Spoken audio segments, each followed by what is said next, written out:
今日开始，咱来关心亚洲航空昨下晡3点55分飞去吉隆坡的航班，因为引擎故障取消，飞机顶354个旅客拢互请落飞机。亚洲航空是另外派一架飞机对马来西亚飞来台湾接载旅客。若飞机伫早起7点半已经顺利起飞。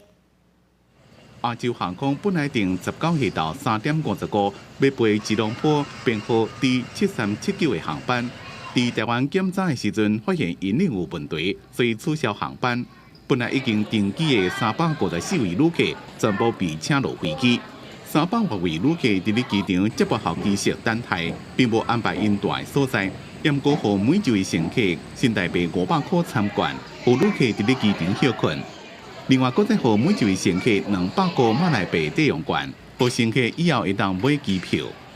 我个人是觉得还好啦，还好。但对，如果时间上有压力或者是有工作的人，可能会比较在意。